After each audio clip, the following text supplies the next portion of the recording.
जय हिंद दोस्तों, आज की क्लास में हम लोग लेकर के आ चुके हैं बिहार डीएलएड एंट्रेंस एग्ज़ाम 2025 के लिए हिंदी का ऑब्जेक्टिव क्वेश्चन। और ये क्वेश्चन जो आपके एग्ज़ाम लेवल का क्वेश्चन देखने को मिलने वाला है, यानी जिस लेवल का एग्ज़ाम में क्वेश्चन पूछा था सेम टू सेम उसी पैटर्न का क्वेश्चन जो लेकर के आ चुका हूँ। तो आप लोग जो पूरे वीडियो को अंत तक एक बार ध्यान से ज़रूर देख लीजिएगा। और आपको पता होगा कि हिंदी का टोटल जो है 20 ऑब्जेक्टिव प्रश्न पूछा जाता है, जो कि एक नंबर का होता है, यानी 20 नंबर का आपका हिंदी होता है। तो चलिए हम लोग बिना देरी के अपनी क्लास की शुरुआत करते हैं। और आप लोग चैनल पे पहली बार आए तो चैनल को सब्सक्राइब भी जरूर कर दीजिएगा। चलिए पहला क्वेश्चन के बढ़ते बिना देरी के। प्रादेशिक शब्द में कौन सा प्रत्यय है? यहाँ पर करा प्रादेशिक, लास्ट में क्या है? इक। आपका प्रा ये हो नहीं सकता, प्रा इक क और देशिक। तो यहाँ पर देखिए ऑप्शन नंबर बी क्या करा? इक। प्रादेशिक में कौन सा प्रत्यय हो जाएगा? प्रादेशिक। लास्ट में क्या है? इक। सिक में कौन सा, मतलब प्रादेशिक में यहाँ पर सिक है, तो सिक किसका हो जाएगा? इक। यानी इसमें प्रत्यय क्या हो जाएगा आपका? इक। एक का B number option correct answer हो जाएगा।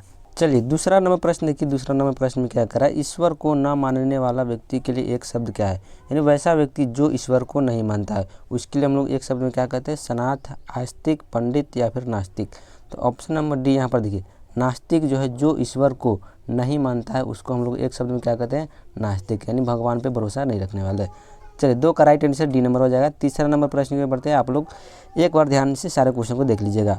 इनमें तीक्ष्ण शब्द का विलोम कौन सा है? तीक्ष्ण का विलोम क्या होता है? प्रखर, क्षीण, मंद या फिर तीव्र। तो तीक्ष्ण का विलोम शब्द यानी विपरीतार्थक शब्द हो जाएगा आपका मंद। क्या हो जाएगा?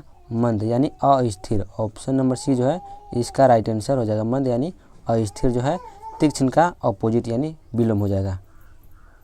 चलिए अगले प्रश्न के बढ़ते हैं। 4 नंबर में देखिए क्या करा है? 3 बेर खाती थी वे 3 बेर खाती है, इसमें कौन सा अलंकार है? आप लोग यहाँ पर देखिए दोनों वाक्य जो है बार बार दोहराया गया, यानी जब एक ही शब्द को दो या दो से अधिक बार दोहराया जाता है लेकिन अलग अलग अर्थ देता है तो उसे हम लोग कहते हैं यमक अलंकार। कौन अलंकार? यमक। तो यहाँ पर देखिए 3 बेर खाती थी वे 3 बेर खाती है, तो यहाँ पर एक ही शब्द को 2 बार दोहराया गया है लेकिन इसका अर्थ अलग अलग है, तो ये आपका हो जाएगा यमक अलंकार। ऑप्शन नंबर सी करेक्ट हो जाएगा। चलिए 5वां नंबर क्वेश्चन देखिए। बाग बाग होना का मुहावरे का अर्थ क्या है? बाग बाग होना, इस मुहावरे का सही अर्थ क्या होता है? तो बाग बाग होना मुहावरे का अर्थ हो जाएगा आपका अति प्रसन्न होना। ऑप्शन नंबर सी जो है आपका राइट आंसर हो जाएगा। ऑप्शन आगे पीछे हो गया, इसको आप लोग नहीं देखिए, आप यहाँ पर देखिए ऑप्शन मतलब कि इसका आंसर क्या हो जाएगा? अति प्रसन्न होना, यानी बहुत खुश होना जो है बाग बाग होने का अर्थ हो जाएगा। नेक्स्ट प्रश्न की ओर बढ़ते हैं 6 नंबर में। हेत प्रीति से जो मिले तासो मिलिए धाय, उक्त जो है उक्त पंक्ति किस संत की कवि है? यह पंक्ति जो है किस संत के द्वारा लिखा गया है? तो यह पंक्ति जो है कबीर के द्वारा लिखा गया। डी नंबर ऑप्शन जो है 6 का करेक्ट आंसर हो जाएगा। किसके द्वारा लिखा गया? कबीर के द्वारा। नेक्स्ट प्रश्न देखिए 7 नंबर। इनमें से विवरण चिन्ह कौन सा है? तो ऑप्शन ए में देखिए ये जो आपका विवरण चिन्ह है ये कौन सा चिन्ह है? प्रश्नवाचक चिन्ह। ये आपका हो जाएगा प्रश्नवाचक चिन्ह। तो ऑप्शन ए नहीं होगा। बी नंबर देखिए ये बी नंबर ऑप्शन जो है ये आपका विवरण चिन्ह हो जाएगा जो, और सी में तो हो नहीं। ऑप्शन डी में क्या है? एक्सक्लामेशन मार्क, यानी विस्मयादि बोधक जो है 7 का। डी नंबर में कोई आ जाएगा विस्मयादि बोधक। तो ऑप्शन नंबर बी जो है 7 का करेक्ट आंसर हो जाएगा। चलिए अगले प्रश्न के हम लोग बढ़ेंगे 8 नंबर में। मिलन के पल केवल 2-4 अविरह के पल विरह के कल्प आहार, यह पंक्ति किस रचनाकार का है? यह पंक्ति जो है किस रचनाकार के द्वारा लिखा गया है? तो यह लिखा गया है सुमित्रा नंदन पंत के द्वारा। ऑप्शन बी जो है 8 नंबर प्रश्न का राइट आंसर हो जाएगा। चलिए नेक्स्ट प्रश्न के बढ़ते हम लोग 9 नंबर में क्या कराए? नेत्रहीन शब्द में कौन सा समास है? तो नेत्र से हीन, कौन? नेत्र से हीन, नेत्र से हीन, इनमें समास कौन सा है? तो इसमें आपका हो जाएगा तत्पुरुष समास। कौन समास हो जाएगा? तत्पुरुष समास। ऑप्शन बी राइट आंसर हो जाएगा 9 नंबर प्रश्न का। चलिए स्थावर का विलोम क्या होता है? स्थावर का विलोम क्या होता है? स्थावर का विलोम क्या होता है? इसका राइट आंसर हो जाएगा जंगम। ऑप्शन बी जो है करेक्ट हो जाएगा 10 नंबर प्रश्न का जंगम। 11 नंबर प्रश्न देखिए। नेकी का फल बदी, इस लोकोक्ति का अर्थ क्या है? नेकी का फल बदी यानी भलाई का बदला बुराई, यानी आपकी भलाई आप बदले में क्या मिला? आपको बुराई। तो ऑप्शन बी जो है 11 का राइट आंसर हो जाएगा।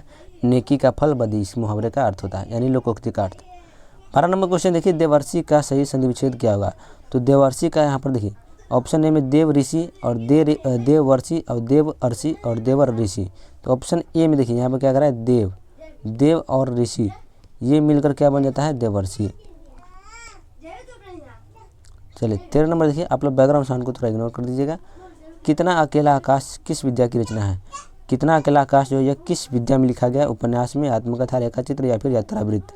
तो ये आपका हो जाएगा यात्रा वृत्तांत, ऑप्शन डी। और ये लिखा गया किसके द्वारा? क्या कहते हैं, कितना अकेला आकाश यात्रा वृत्तांत किसके द्वारा? तो श्री नरेश मेहता। तो 13 का राइट आंसर डी नंबर हो जाएगा। और इसको लिखने वाला कौन है? श्री नरेश मेहता।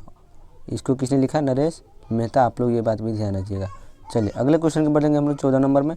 जिसे कभी बुढ़ापा ना आए, इस वाक्यांश के लिए एक शब्द कौन सा है? तो जिसको कभी बुढ़ापा ना आए उसको हम लोग कहते हैं अजर। अमर नहीं होगा, जो कभी न मरे उसे हम अमर कहते हैं, लेकिन जो कभी बुढ़ापा ना आए उसी हम लोग कहते हैं अजर। ऑप्शन डी जो है करेक्ट आंसर हो जाएगा। चलिए 15 नंबर प्रश्न की ओर बढ़ते हैं। मैं आपके विचारों से अंशतः सहमत हूँ, इस वाक्य में किस प्रकार का क्रिया विशेषण का प्रयोग हुआ है? तो अंशतः यानी थोड़ा सा। तो ये आपका क्या हो जाएगा? परिणामवाचक विशेषण। डी नंबर ऑप्शन 15 का करेक्ट हो जाएगा। चलिए 16 नंबर प्रश्न की ओर बढ़ते हैं। प्यारे देशवासियों, आप सभी को स्वाधीनता दिवस की शुभकामनाएं। इस वाक्य में प्यारे देशवासियों में कौन सा कारक है? तो देखिए उसको हम लोग क्या दे रहे हैं?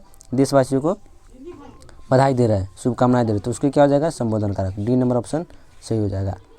17 में देखिए, तुम गाँव में जाकर सरपंच से बात करो। यह वाक्य किसका है? आज्ञा सूचक, विधानवाचक, इच्छा सूचक, संकेतवाचक? तो ये आपका हो जाएगा आज्ञा सूचक वाक्य। ऑप्शन ए करेक्ट आंसर हो जाएगा। नेक्स्ट प्रश्न के बारे में हम लोग 18 नंबर में, संयोग शब्द के लिए सही विशेषण चुनिए। तो संयोग नहीं होगा, समयोग होगा। सम हलंत योग, सम हलंत योग के विषय संधि विच्छेद क्या हो जाएगा? संयोग। 19 में देखिए, इनमें से कौन शुद्ध वाक्य नहीं है? वह गीत की 2 लड़ियाँ गाती है। ए नंबर ऑप्शन जो है ये शुद्ध वाक्य नहीं है, ये अशुद्ध वाक्य है। चलिए लास्ट क्वेश्चन देखिए आज का, श्रृंगार रस का स्थायी भाव क्या होता है? तो श्रृंगार रस का स्थायी भाव होता है रति। ऑप्शन बी जो है 20 का करेक्ट आंसर हो जाएगा। चलिए हम लोग इतना ही, फिर से मिलते हैं हम लोग अगले वीडियो में। तब तक के लिए जय हिंद, जय भारत।